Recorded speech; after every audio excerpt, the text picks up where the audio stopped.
Makulit, nakipaglaro sa sarili niya, nakanganga. Oh, tingnan mo guys, oh, nga yan, naka-open ng mouth yan, ha.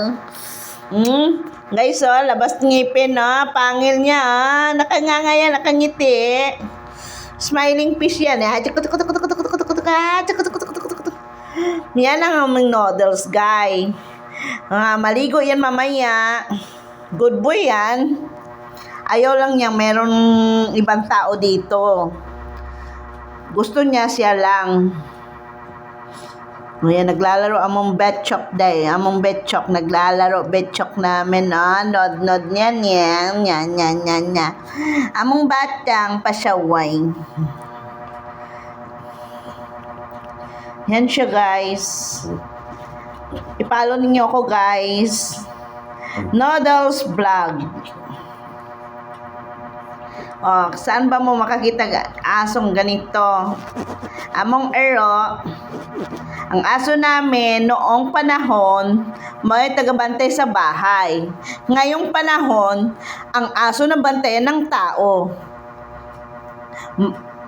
Yaya niya ako nito. Hindi na tao ba alaga ko, guys? Si Noodles na. Pero ito lang talaga si Noodles ang alaga ko. Nga aso. Ayaw ko ng iba kasi ito lang mabait na akin. Walang balahibo dito nang natanggal.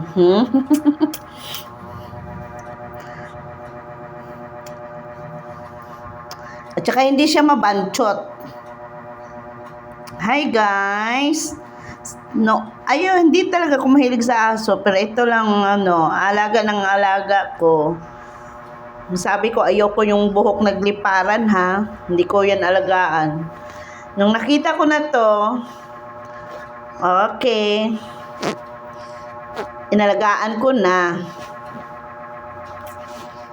Kasi naman to mabait. Kaso lang may tililing din to minsan. Like me.